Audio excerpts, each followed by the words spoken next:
Tier 1, the green light. You pass the first checkpoint without noticing it. Your phone already cleared you.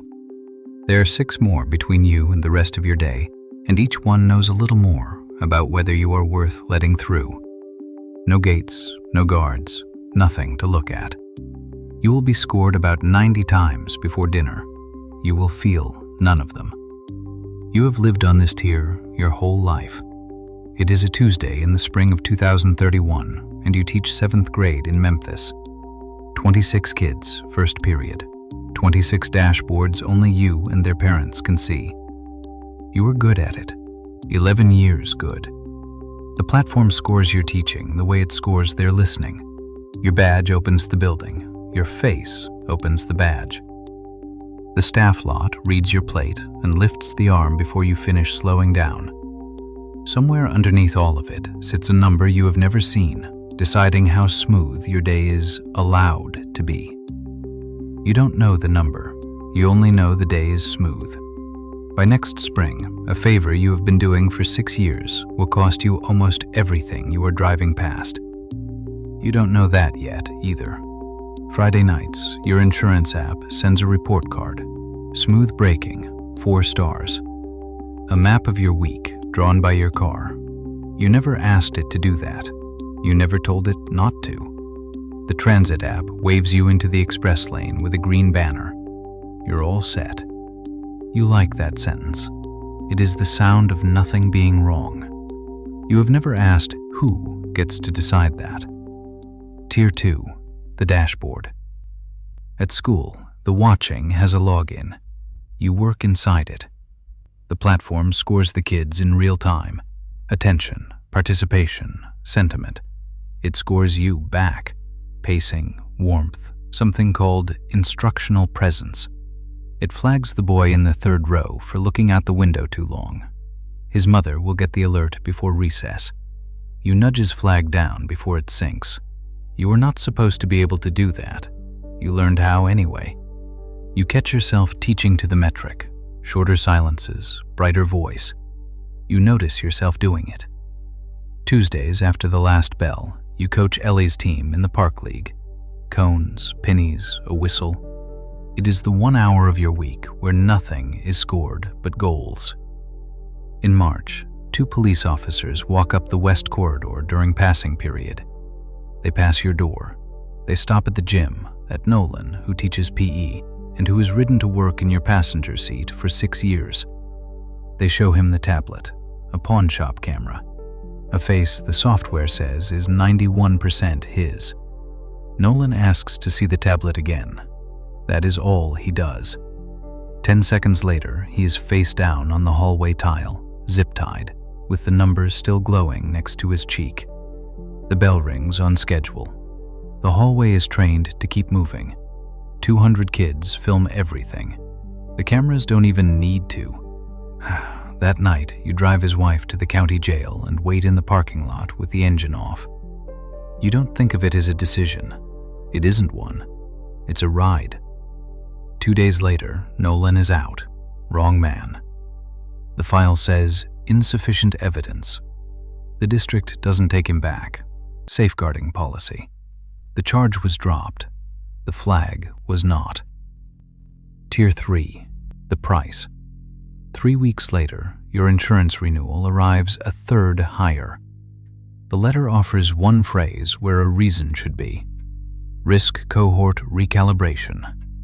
You read it 4 times. It does not become English. At the gas station on Airways, your card pauses for verification. It has never done that. The man behind you sighs twice.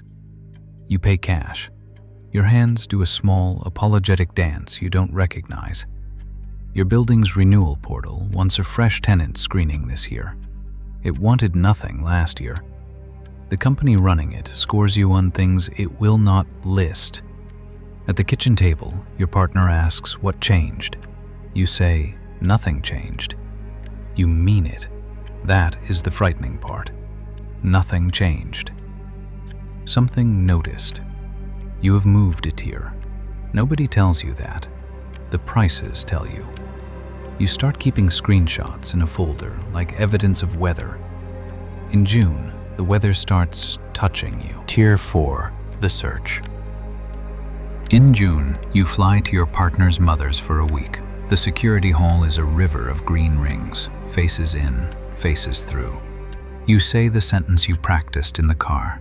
I opt out. You are allowed to. Almost nobody is told that. The lane for people who say no is the one with the camera pointed at it. Ellie watches you get patted down. She asks, on the escalator, why they always pick you. You say, it's random. She is 9, not stupid. On a Thursday, a cruiser follows you for 4 miles, lights up, and gives you 11 polite minutes. Routine, the officer says. He already knows your name and where you're headed, and he checks your answers against his tablet anyway. No ticket, no reason. Your life returned to you lighter than you left it. The article states the numbers proudly. Theirs, official. You do the division in the dark. 1 arrest for every 38,000 faces. 37,999 of them were people on their way somewhere. You are one of them, for now. Tier 5, the knock. This tier does not wait for you to come to it. In August, 2 officers arrive at 7 in the morning. Not the same 2. There are always more. A pattern of life interview, they call it. Voluntary, the way the district says safeguarding. They know your gym. They know your Tuesdays end at a soccer field. They know a route you barely know you drive. They ask whether your car was on Union Avenue on the 4th. You say you don't think so. You know it was. Nolan's hearing was on the 4th. You drove him. It is a small, pointless lie, and you watch it become a data point while it is still in your mouth. You close the door and replay your own sentences. You were honest for 9 minutes and false for 4 seconds, and you already know which part the system keeps. In September, they come for a neighbor 3 doors down at 7:10. She is 8 months pregnant and holding a lunchbox, and the officers keep reading the tablet instead of the woman. She keeps asking them to check one thing, whether the woman in their video is pregnant. They cuff her hands in front of her, which is the accommodation. Her kid's bus arrives on schedule. You walk Ellie to the car with your eyes down, and you hate the eyes down more than anything the tablet has ever done to you. That same month, a white van with a mast on its roof parks across from Ellie's school for 3 days and photographs the pickup line. On day 4, it is gone, which is not the same as over. Ellie gets in talking about a volcano project. You keep your eyes on the van and say, "That's great, honey." Both things are true. In the bank line, a keynote plays on the lobby wall, a man worth more than the bank explaining the future. Citizens will be on their best behavior, he says, because everything is recorded and reported. He is smiling when he says it. The date stamp on the clip says 2024. He said it out loud, years before they built it. Nobody in the line looks up. You realize you have been on your best behavior for months. You couldn't say when it started. Tier 6, the wall. The number stops scoring your day and starts deciding it. In October, the portal answers. Renewal declined, screening score below threshold. The decision, it notes, was generated automatically, as if that should comfort you. The leasing agent is sorry. 8 years, never late. She cannot override it. Nobody in the building can. You ask who can. She gives you a phone number that plays music. 60 days. At the pharmacy, Ellie's inhaler refill goes into payer review. It usually clears in a few days, the pharmacist says. It's an inhaler, she knows. The screen doesn't. You buy the emergency one over the counter with the cash from the coffee can. The can is getting lighter. At school, the platform locks your login and sends you to the principal. She reads the phrases like they hurt her mouth. Flagged adjacent. Proximity to minors. Pending review. Nobody says suspended. You are supporting from the office now. Through the door glass, you watch a substitute run your class from a script the platform writes for her. The boy in the 3rd row drifts to the window again. This time, the alert goes home. In November, the Park League runs its annual volunteer check. It has known you for 4 seasons. The app is sorry. The check is automatic. A parent holds your clipboard at Tuesday practice, and you watch the cones go down in the wrong places from behind the fence. Ellie waves from midfield, twice. The second one to check you're still there. Nolan has gone the other way, sold the car, prepaid phone, cash only, no accounts he doesn't have to have. The flag can't find much to read anymore. It hasn't gone away. It's just hungry. His world is about 4 blocks now. Work he can walk to, a store that takes cash, a porch. He seems calm inside it. You can't tell if he's free or fenced. Neither can he. There is a tier below the ladder. It looks like this. They never said sorry, you know. The system doesn't have a sorry. It has a status. My status is what it is. The neighbor 3 doors down is back in 2 weeks. Wrong woman. Her curtains stay closed now. You scroll the folder of screenshots. Weather everywhere. No storm you can point to, just a climate closing in 1 degree at a time. Then the climate sends you a letter. Tier 7, the glass. The letter about restoring your standing comes from a place called a trust center. It looks like a phone store. That is not an accident. The top of the ladder has a greeter. The program is called Certified Transparency. You share everything continuously. Car, phone, home, accounts, verified at the source. In exchange, the friction ends. He uses the word friction 9 times. He never once uses the word watched. Certified tenants clear automatically. Certified travelers skip the side lane. Certified teachers teach. Certified coaches coach.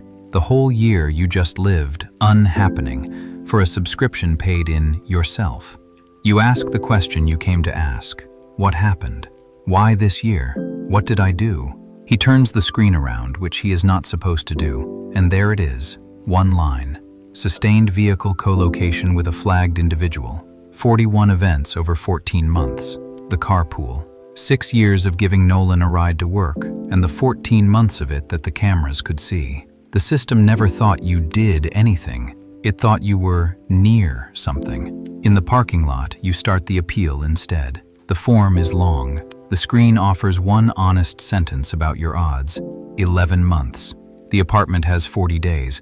Your classroom has a substitute. Ellie's inhaler has a review of its own. Nolan has 4 blocks and a porch. You delete the draft. You are not proud of it.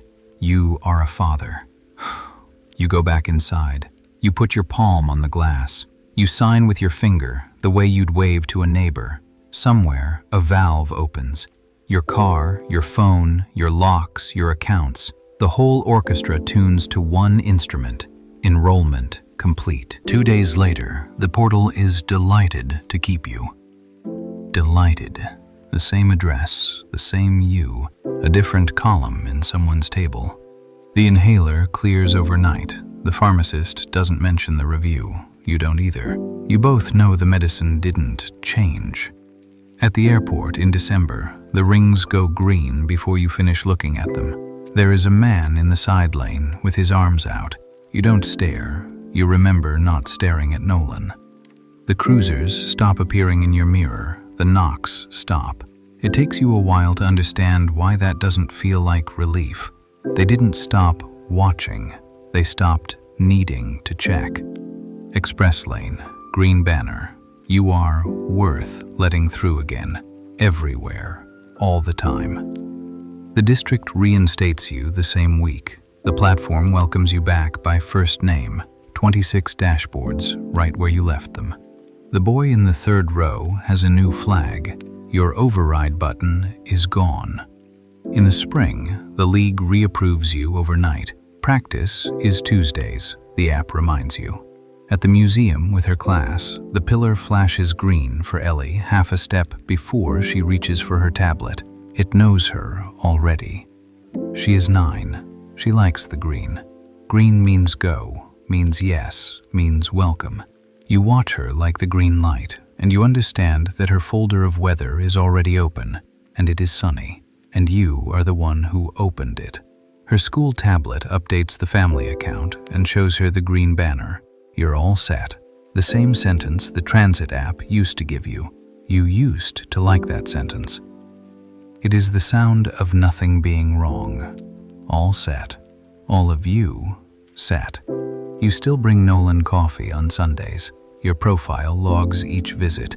You checked once. It files him under maintained associations, and it files the coffee under routine. Even your loyalty has a status now. He asks how the other side is. You think about it honestly. You say, smooth. He nods like a man hearing a diagnosis he already had. Driving home, you try an old habit, counting the checkpoints. You can't anymore. Not because they're hidden, because there's nothing left to pass through. A checkpoint is a place where they stop you to find out who you are. They never have to stop you again. They never have to ask. A Tuesday morning, 1 year on, you pass the first checkpoint without noticing it. There is nothing to notice anymore. There are no checkpoints between you and the rest of your day. There is nothing between you and anything. This is the last tier. It looks exactly like freedom. You hold the door for a colleague, and you notice yourself doing it. You are polite in rooms you are alone in. You are on your best behavior. You have been for a year. The men who built this said that was the point, and you can no longer find the part of your day where they're wrong. Your phone clears you into the building. It doesn't ask. It hasn't asked in a long time. You're all set.